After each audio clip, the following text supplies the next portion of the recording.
Hello everyone. हम लोग synthesis पढ़ रहे हैं और आज सिंथेसिस की सेवेंथ टॉपिक है जिसका नेम है formation of simple sentences by using preposition before noun और जिरन। तो ये लास्ट टॉपिक है और इस टॉपिक में थोड़ा सा हमें ज्यादा ध्यान देना पड़ेगा। ठीक है ना? बाकी ठीक है, चलिए स्टार्ट करते हैं। प्रीपोजिशन का यूज करके नाउन या जिरंड से पहले प्रीपोजिशन का यूज करके हम सिंपल सेंटेंस बनाना सीखेंगे। तो पहले एक चीज थोड़े बहुत कुछ कॉन्सेप्ट क्लियर कर लीजिए कि जब आप प्रीपोजिशन यूज करेंगे तो प्रीपोजिशन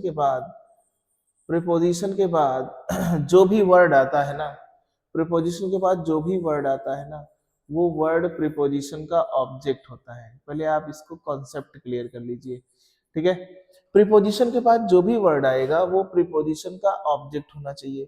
और आपको ये भी पता होना चाहिए कि ऑब्जेक्ट का काम नाउन या प्रोनाउन करता है। ऑब्जेक्ट का काम कौन करता है? नाउन या फिर प्रोनाउन करता है। अब मान लीजिए कि किसी सेंटेंस में प्रीपोजिशन के बाद आप अगर प्रीपोजिशन के बाद आप वर्ब लिख दिए, इसमें ऐसे ही ज्यादातर आएगा कि जैसे आप प्रीपोजिशन के बाद वर्ब लिख दिया, तो प्रीपोजिशन के बाद वर्ब अगर लिखेंगे तो ये गलत हो जाएगा। तो आपको प्रीपोजिशन के बाद नाउन या प्रोनाउन होना चाहिए। तो वर्ब तो लिख नहीं सकते, तो लेकिन अब अगर हमारे पास नाउन प्रोनाउन नहीं है और प्रीपोजिशन के बाद वो वर्ब ही सेट हो रहा है, तो उस वर्ब को हमें नाउन बनाना पड़ेगा। और किसी भी वर्ब को नाउन बनाना बड़ा आसान होता है। वर्ब को आप बना लीजिए जिरंड। ठीक है ना? वर्ब को आप जिरंड बना लीजिए तो वो नाउन या नाउन का काम कर लेता है। ठीक है? तो प्रीपोजिशन के बाद जो प्रीपोजिशन होगा, प्रीपोजिशन के बाद अगर जो वर्ब आ रही है, वर्ब की फर्स्ट फॉर्म में आप आईएनजी लगा दीजिए। वर्ब की फर्स्ट फॉर्म में आईएनजी लगा दीजिए तो ये जो है अब हो गया जिरंड। क्या हो गया ये? जिरंड। और ये जिरंड होता है किसका काम करता है? नाउन का। तो अब ये ऑब्जेक्ट हो जाएगा। बस ये आपका बेसिक कॉन्सेप्ट है इसका। और प्रीपोजिशन के बाद हमेशा हमें जिरंड ही नहीं बनाना है। अगर कहीं प्रीपोजिशन के बाद नाउन हमें मिल जा रही है तो फिर हमें अलग से जो है जिरंड किसी वर्ब को नहीं बनाना है। ठीक है ना? तो बस ये काम करना है। चलते हैं अब हम स्टार्ट करते हैं इस सेंटेंस इसको पढ़ना कि सिंपल सेंटेंस बनाना है कैसे, नाउन या जिरंड से पहले प्रीपोजिशन का यूज करके। और फिर से एक चीज क्लियर कर लीजिए कि सिंपल सेंटेंस तभी बनेगा जब सेंटेंस में एक फाइनाइट वर्ब हो। एक से ज्यादा फाइनाइट वर्ब होगी वो सिंपल सेंटेंस नहीं हो सकता। चलिए मैं आप लोगों को कुछ प्रीपोजिशन थोड़ा सा समझा के फिर उसके बाद मैं इसकी एक्सरसाइज पे लेके आऊंगा। ठीक है? जैसे मैं एक प्रीपोजिशन मैंने लिख दिया इन स्पाइट ऑफ, मैंने लिख दिया इन स्पाइट ऑफ। एक प्रीपोजिशन है इन स्पाइट ऑफ, इसकी मीनिंग होती है के बावजूद। क्या होती है? के बावजूद। ठीक है ना? इन स्पाइट ऑफ मीन्स होता है के बावजूद। अब ये इन स्पाइट ऑफ ऐसे दो सेंटेंसेस का पेयर होगा, उनके साथ जो है इन स्पाइट ऑफ का यूज करेंगे। कब करेंगे? जब एक सेंटेंस पॉजिटिव मीनिंग दे और दूसरा नेगेटिव मीनिंग दे, तो वहां पे आप इन स्पाइट ऑफ का यूज करेंगे। ठीक है ना? तो देखते हैं, अभी मैं आपको पॉजिटिव नेगेटिव सब समझा दूंगा। ठीक है? तो यहाँ पे इन स्पाइट ऑफ का यूज कैसे सेंटेंस में करना है, जैसे एक सेंटेंस में मैंने लिख दिया, एग्जाम्पल मैं दे रहा हूं। एक सेंटेंस में मैंने लिखा he ate he ate a lot of he ate a lot of food। वो बहुत सारा खाना खाया। फुल स्टॉप कर दिया मैंने।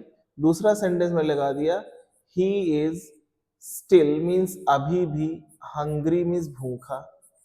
वो अभी भी क्या है? भूखा है। मैंने दो सेंटेंस लिखा। एक सेंटेंस कह रहा है उसने खाया बहुत सारा खाना, दूसरे कह रहा है ही इज स्टिल हंग्री, वो अभी भी भूखा है। तो यहाँ देखिए बहुत सारा खाना खाया, ये तो प्लस में हुआ। अभी भी भूखा है, ये माइनस में जा रहा है। यानी मैंने कहा ना, एक पॉजिटिव मीनिंग दे दूसरी नेगेटिव मीनिंग दे, तो वहां पे हम इन स्पाइट ऑफ का यूज करेंगे। तो अब दोनों सेंटेंसेस को जब मिलाएंगे तो क्या हो जाएगा? उसने बहुत सारा खाना खाया, वो अभी भी भूखा है। तो के बावजूद लगाएंगे क्या हो जाएगा? बहुत सारा खाना खाने के बावजूद भी वो क्या है? भूखा है। तो यहाँ पे इन स्पाइट ऑफ का यूज लगेगा। इन स्पाइट ऑफ लगा देंगे। तो यहाँ पे हमने इन स्पाइट ऑफ लगाया दोनों सेंटेंसेस को जोड़ने के लिए मैंने इन स्पाइट ऑफ लिखा, और इन स्पाइट ऑफ मीन्स के बावजूद, किसके बावजूद, खाने के बावजूद।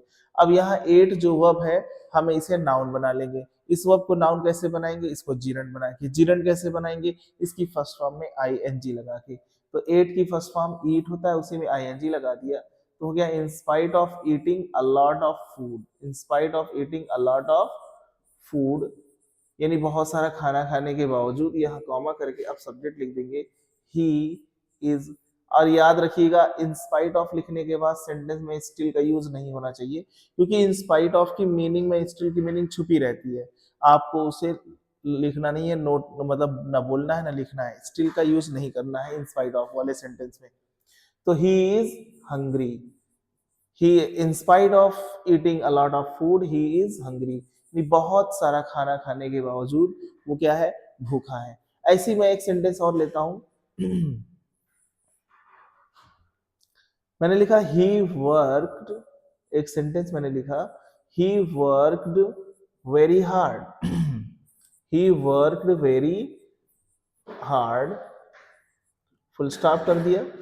फिर एक सेंटेंस मैंने लिख दिया he failed, he failed। तो दो सेंटेंस हो गए, उसने बहुत मेहनत की वो फेल हो गया, बहुत मेहनत की प्लस है यहाँ पे, फेल हो गया माइनस हो गया। तो क्या हो जाएगा, बहुत मेहनत करने के बावजूद वो क्या हो गया, फेल हो गया। के बावजूद की English in spite of. In spite of means के बावजूद, किसके बावजूद, मेहनत करने के बावजूद। तो यहाँ वर्क है, इसमें आईएनजी लगा के इसको जीरंड बना देंगे और आंसर आ जाएगा। तो क्या आंसर आया हमारा, in spite of, in spite of worked को हमने जीरंड बना लिया working, in spite of working very hard, in spite of working very hard comma he failed, वो क्या हो गया, फेल हो गया। तो एक इसका आंसर आ गया। ठीक है, ऐसे ही हम बहुत सारे एग्जाम्पल्स ले सकते हैं। इंस्पाइट ऑफ को मैंने समझाया, मैं आपको यहाँ पे एक और जो है एक प्रीपोजिशन समझाता हूं। मैंने लिख दिया यहाँ पे बिसाइड्स, किसका, बिसाइड्स। बिसाइड्स मीन्स होता है के अतिरिक्त, के अतिरिक्त या के साथ साथ, के अतिरिक्त हो गया या फिर के साथ साथ हो गया, ठीक है ना, के अलावा, ठीक है, ऐसी मीनिंग होती है इसकी। तो यहाँ पे क्या होगा, या तो दोनों सेंटेंस प्लस प्लस, दोनों सेंटेंस की जो मीनिंग होगी दोनों की पॉजिटिव होगी, या तो दोनों की नेगेटिव होगी, दोनों माइनस माइनस होंगे या दोनों प्लस प्लस होंगे। तो चलिए मैं आपको एग्जांपल देता हूं यहाँ पे। जैसे मैंने एक एग्जांपल दिया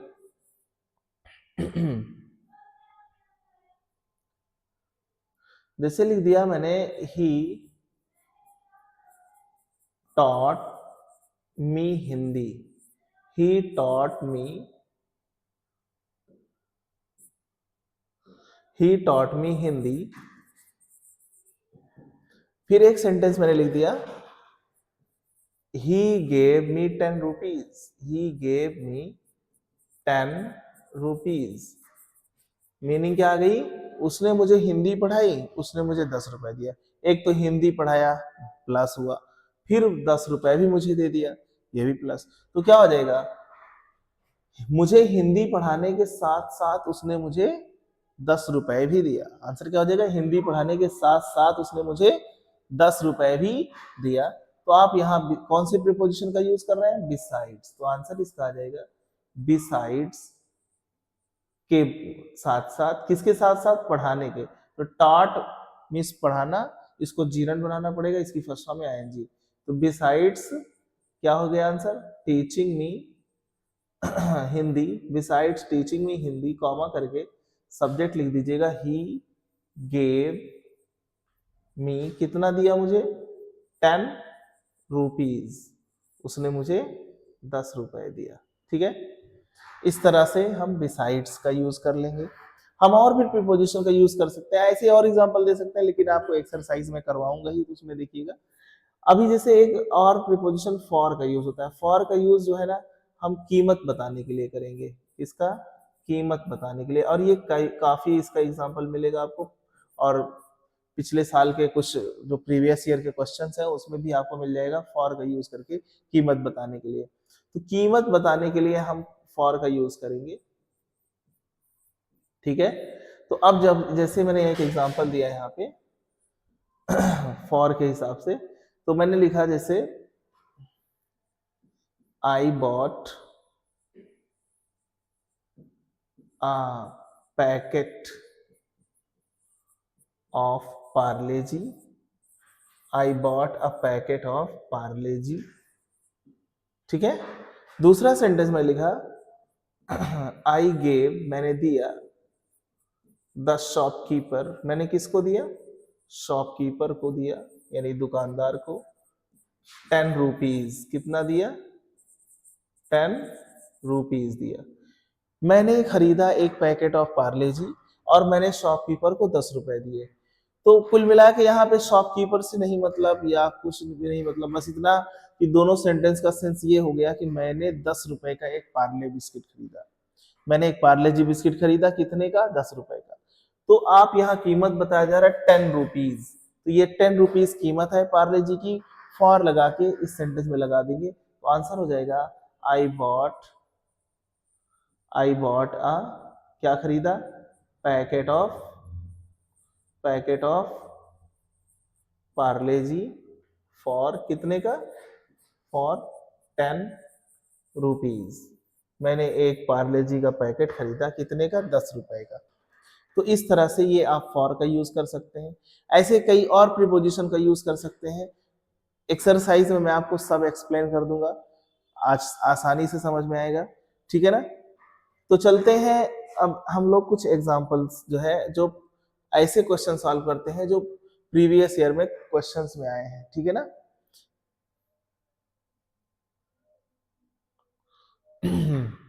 अब यहां देखिए एक्सरसाइज स्टार्ट होती है। तो जैसे पहला क्वेश्चन है कि माय ब्रदर, मेरा भाई, इज इल, मेरा भाई क्या है, बीमार है, मेरा भाई बीमार है। दूसरा सेंटेंस है ही हैज, उसको है अ हाई फीवर, उसको तेज बुखार है। पहला सेंटेंस है मेरा भाई बीमार है, दूसरा है कि उसे तेज बुखार है। तो आप बता सकते हैं कि मेरा भाई किस चीज से बीमार है, और एक प्रीपोजिशन लगा के वो लगा दीजिएगा, से की इंग्लिश जो है लग जाएगी। तो मेरा भाई बीमार है तेज बुखार से, तो यहाँ से के लिए आप विद लगा देंगे। तो क्या हो जाएगा, my brother is ill with a high fever, ठीक है ना।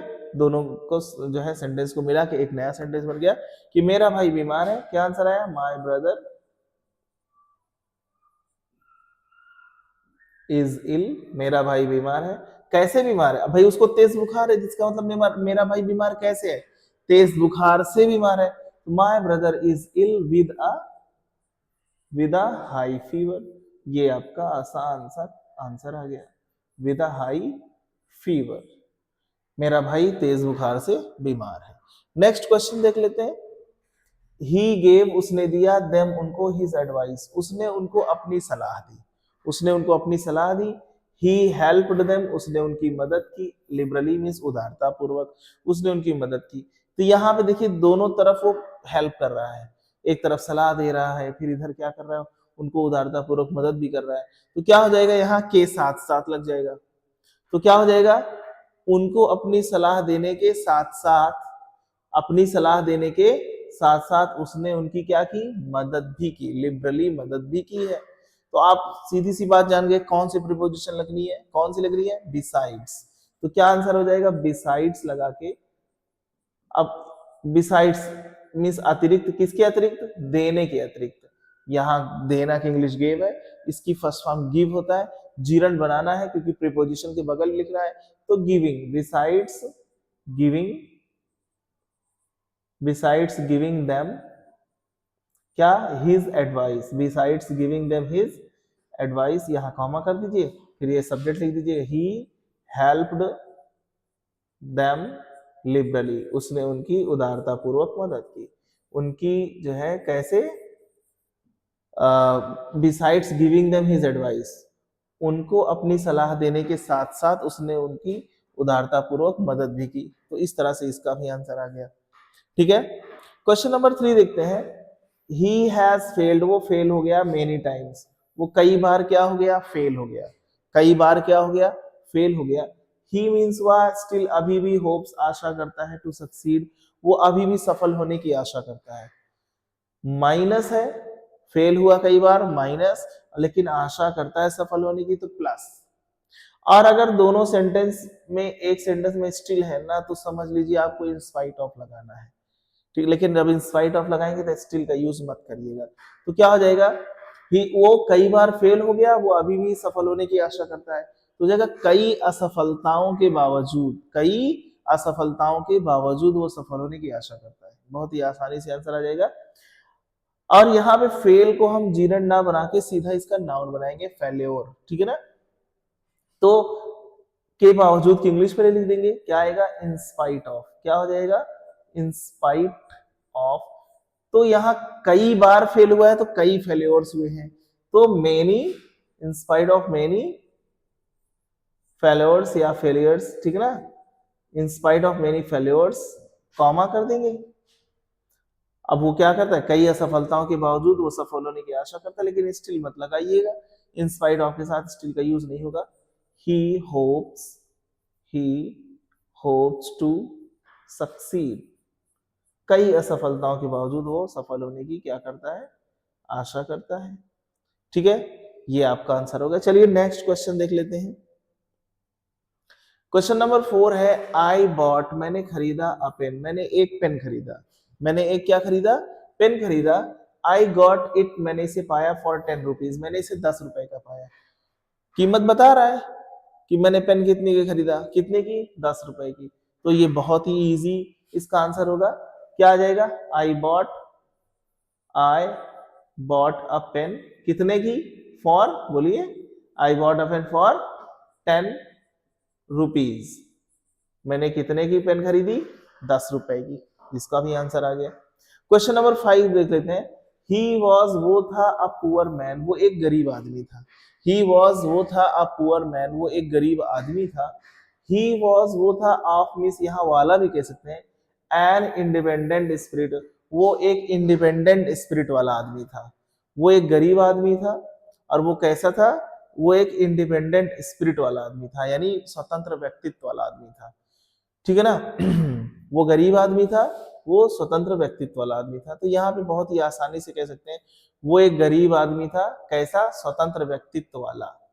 ठीक है ना, वो एक गरीब आदमी था, कैसा आदमी था, कैसा, एक स्वतंत्र व्यक्तित्व वाला। तो आप यहाँ पे आदमी के बगल में of an independent spirit comma करके इसका फ्रेज लगा सकते हैं, और इसका आंसर हो जाएगा, he was a poor man, he was a poor man. अब यहाँ पे पुअर मैन, कैसा पुअर मैन है वो, ऑफ एन इंडिपेंडेंट स्पिरिट, इसको आप इसके साथ में लगा दीजिए। He was a poor man of an independent spirit, यानी वो स्वतंत्र व्यक्तित्व वाला एक गरीब आदमी था। तो यहाँ पे आप प्रीपोजिशन पहले से लगी है, उसके बाद नाउन पहले से लगा है, तो ये एक फ्रेज की तरह इसके बगल में आके सेट हो गया। चलिए क्वेश्चन नंबर 6 देखते हैं। शी हर्ड, उसने सुना, द न्यूज, उसने क्या सुना, न्यूज सुना, उसने न्यूज सुना। शी फेंटेड, वो बेहोश हो गई। उसने न्यूज सुना, उसने समाचार सुना, वो बेहोश हो गई। कब बेहोश हुई, समाचार सुनकर, या समाचार सुनते ही वो क्या हो गई, बेहोश हो गई। तो समाचार सुनते ही की इंग्लिश होती है ऑन, और हर्ड की फर्स्ट फॉर्म में आईएनजी लगा देंगे तो क्या हो जाएगा, हियरिंग। ठीक है ना, हर्ड की फर्स्ट फॉर्म में हियर होता है, आईएनजी लगा के जीरन बना लिए, hearing, on hearing the news, यानी समाचार सुनते ही क्या हो गया, कॉमा कर दीजिए, वो बेहोश हो गई। She fainted, on hearing the news, comma लगा दिया, फिर लिख दिया शी फेंटेड, वो बेहोश हो गई। तो इस तरीके से इसका आंसर आ गया। चलिए नेक्स्ट क्वेश्चन देख लेते हैं। ही वह कुड सका, नॉट नहीं कम, वो आ नहीं सका। ही वॉज इल, वो बीमार था। वो आ नहीं सका, वो बीमार था। तो वो बीमार था, वो आ नहीं सका। क्यों नहीं आ सका? क्योंकि बीमार था। लेकिन अगर हम क्योंकि लगाएंगे तो कॉम्प्लेक्स हो जाएगा, बिकॉज नहीं लगाना है। बिकॉज एक कंजंक्शन है, वो उसको नहीं लगाना। हाँ, बिकॉज ऑफ लगा सकते हो, बिकॉज ऑफ मीन्स की वजह से। किसकी वजह से नहीं आ सका? बीमारी की वजह से नहीं आ सका। तो जब बिकॉज ऑफ लगाएंगे तो आप इसको नाउन बना सकते हैं, इल से इलनेस। या फिर अगर आप इलनेस नहीं बना पा रहे हैं तो वाज में आईएनजी लगा के इसको जीरन बना लीजिए, बिकॉज ऑफ बीइंग इल हो सकता है, या इलनेस ही लगा देते हैं बहुत ही आसानी से। और अगर आप यहाँ इलनेस लिख रहे हैं तो चाहे तो इलनेस किसकी है? ही की, तो हिज लगा सकते हैं, हिज इलनेस। तो क्या हो गया? अपनी बीमारी की वजह से वो आ नहीं सका। तो की वजह से की इंग्लिश क्या हो जाएगी? Because of. एक प्रीपोजिशन है ये, बिकॉज ऑफ। याद रखिएगा, बिकॉज कंजंक्शन होता है लेकिन बिकॉज ऑफ प्रीपोजिशन होता है। तो बिकॉज ऑफ किसकी वजह से? चाहे सीधा आप इलनेस लिख दीजिए, या फिर अगर आप चाहे इलनेस किसकी है? ही की है, तो ही की illness, his illness. Because of his illness, because of his illness, comma कर देंगे, सब्जेक्ट ले लेंगे, ही कुड नॉट कम, अपनी बीमारी की वजह से वो आ नहीं सका। ही कुड नॉट कम, अपनी बीमारी की वजह से वो आ नहीं सका। Because of his illness he could not come. चलिए नेक्स्ट क्वेश्चन देखते हैं। आई रीच्ड, मैं पहुंचा, द स्टेशन, मैं कहा पहुंचा? स्टेशन पर पहुंचा। आई बॉट, मैंने खरीदा, टिकट, टिकट्स, मैंने टिकट खरीदे। मैं स्टेशन पहुंचा, मैंने टिकट खरीदा। तो ये तो बता दीजिए कि स्टेशन पहुंचने से पहले टिकट खरीद लेंगे, स्टेशन पहुंचने के बाद? सीधी सी बात है, बाद में। थोड़ा सा तो कॉमन सेंस लगाना ही पड़ेगा ना कि हमें कौन सी प्रीपोजिशन आ रही है। और सिर्फ कॉमन सेंस की ही बात है, कोई बहुत ज्यादा रूल पे नहीं जाना है। रूल बस इतना याद रखना है कि दो मेन वर्ब यानी दो फाइनाइट वर्ब यूज ना हो, एक ही फाइनाइट वर्ब यूज हो, तभी तो सिंपल होगा ना। ठीक है, तो सीधी सी बात है, मैं स्टेशन पहुंचा, मैंने टिकट खरीदे। तो क्या हो जाएगा? स्टेशन पहुंचने के बाद मैंने टिकट खरीदे। बाद में ही खरीदते हैं, पहले नहीं खरीदते। हाँ, ऑनलाइन अगर हो गया तो अलग बात है, ठीक है ना। लेकिन यहाँ पे स्टेशन पहुंचने के बाद खरीदा है। तो क्या हो जाएगा? बाद की इंग्लिश क्या होती है? आफ्टर। एक प्रीपोजिशन है ये। अब जब ये प्रीपोजिशन है तो पहुंचने के बाद, तो पहुंचने को जीरन बनाओ, इसकी फर्स्ट फॉर्म में आईएनजी लगा दो। आफ्टर रीचिंग, आफ्टर रीचिंग कहां पहुंचने के बाद? The station. After reaching the station, comma कर देंगे। आई बॉट, मैंने खरीदा। क्या खरीदा मैंने? टिकट्स, मैंने टिकट खरीदे। After reaching the station I bought tickets, इसका भी आंसर आ गया। क्वेश्चन नंबर 9 देख लेते हैं। ही फ्लेड, वो भाग गया। ही फ्लेड, वह भाग गया। ही हैड सीन, वो देख चुका था। अ बियर, एक भालू को, कमिंग, आता हुआ। वो भाग गया, वो एक भालू को आता हुआ देख चुका था। वो भाग गया, भालू को आता हुआ देख चुका था। बताइए, भालू को देखने से पहले भागा, तो भालू को देखने के बाद? देखने के बाद भागेगा ना, पहले कैसे भाग सकता है? तो भालू को देखने के बाद वो भाग गया, यही आंसर हो जाएगा। तो ठीक है ना, तो ठीक है ना, भालू को देखने के बाद वो भाग गया। ठीक है ना, तो क्या हो जाएगा? बाद की इंग्लिश क्या होती है? आफ्टर। देखने के बाद, सीन, इसकी फर्स्ट फॉर्म में आईएनजी लगा दी, जीरंड हो जाए। आफ्टर सीइंग, देखने के बाद। क्या देखने के बाद? अ बियर कमिंग, यानी एक भालू को आता हुआ देखने के बाद। अब कॉमा लगा दीजिए, क्या हुआ था भालू को आता हुआ देखने के बाद?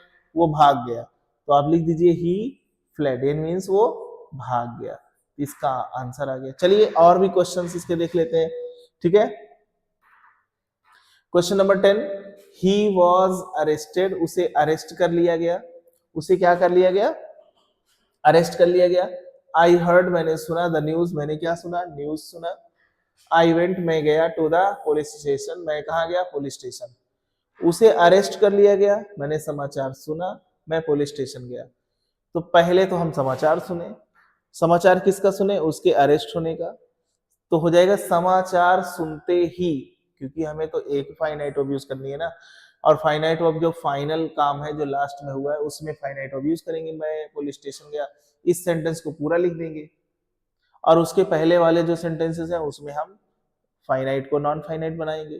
तो क्या हो जाएगा? समाचार सुनते ही, तो ऑन लगा के इसकी फर्स्ट फॉर्म में आईएनजी लगा देंगे, तो हो जाएगा on hearing. On hearing the news, on hearing the news, news किसकी है?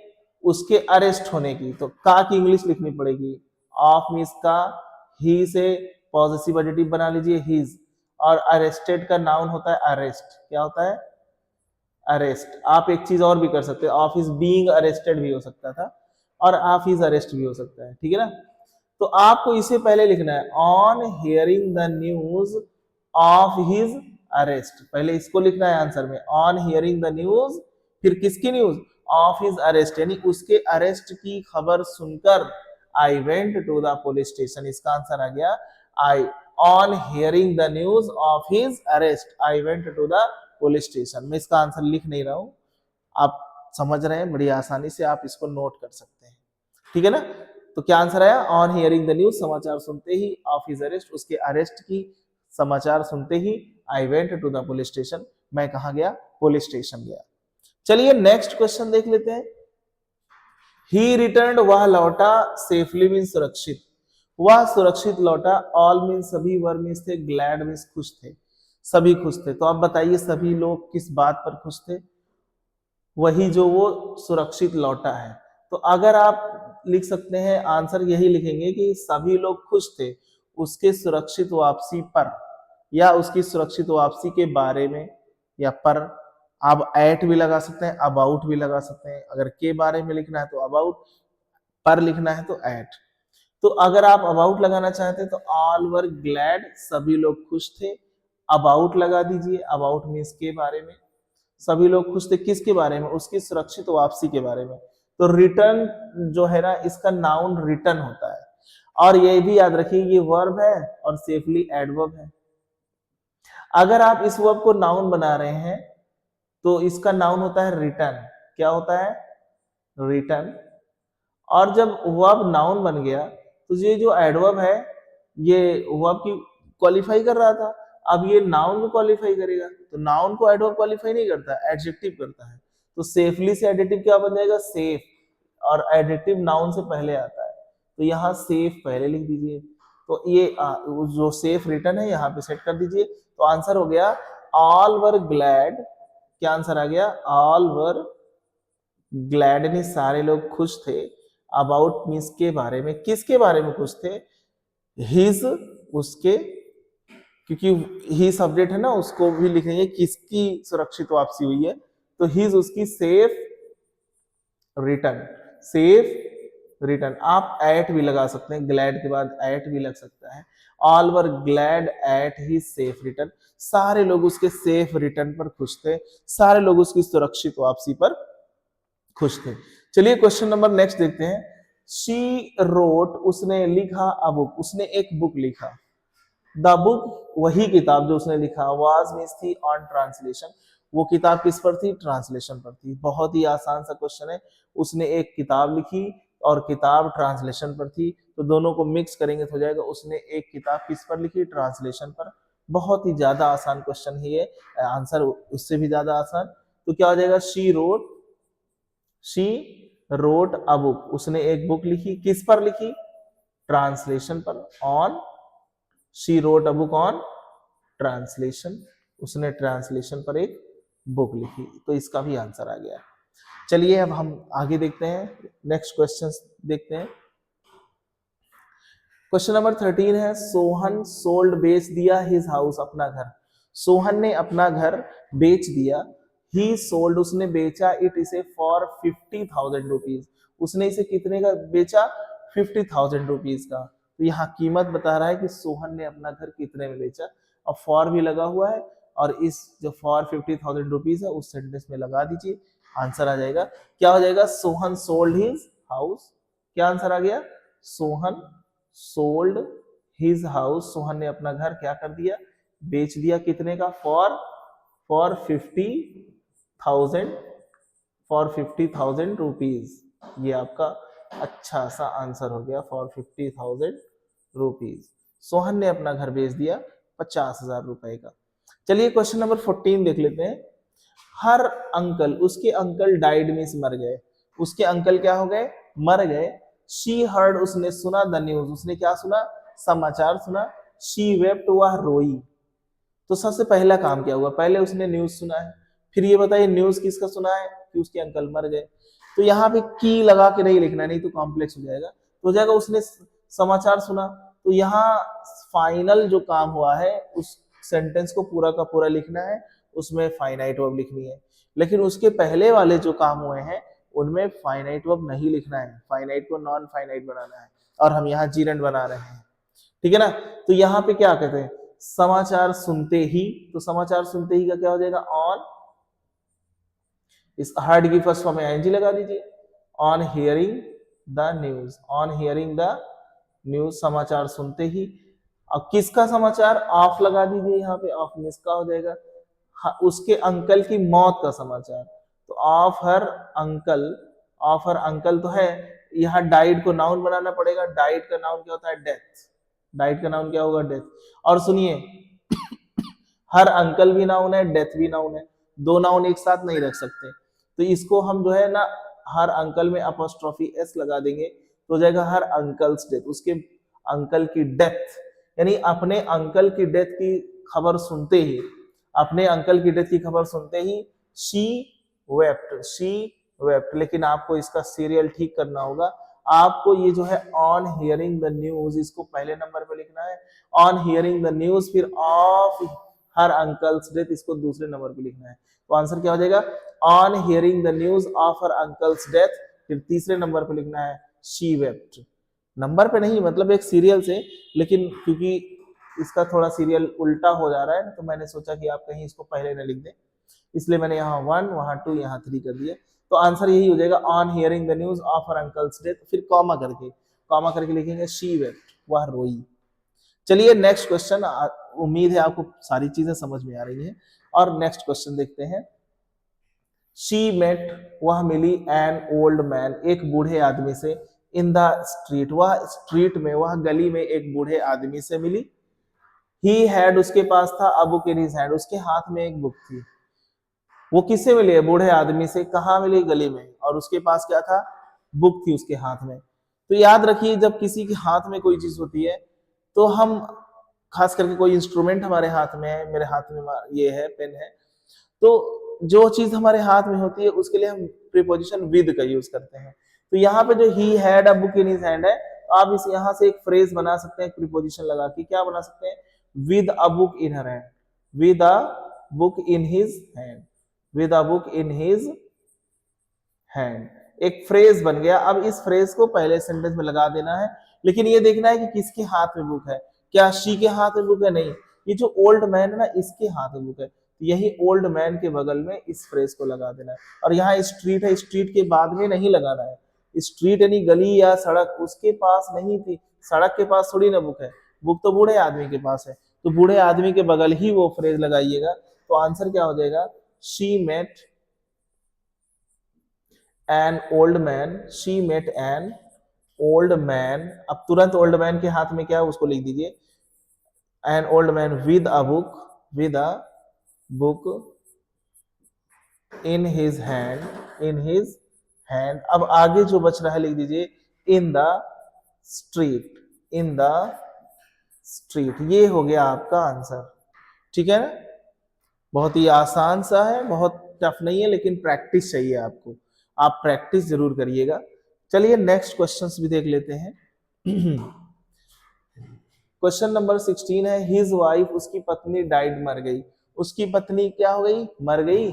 ही हर्ड, उसने सुना, द न्यूज, उसने क्या सुना, समाचार सुना। ही फेल्ड, वह फेल, ही फेंटेड, वह बेहोश हो गया। उसकी पत्नी मर गई, उसने समाचार सुना, वो बेहोश हो गया। तो सबसे पहला काम क्या है, पहले तो समाचार सुना। समाचार किस चीज का सुना, अपनी पत्नी की मौत का समाचार सुना।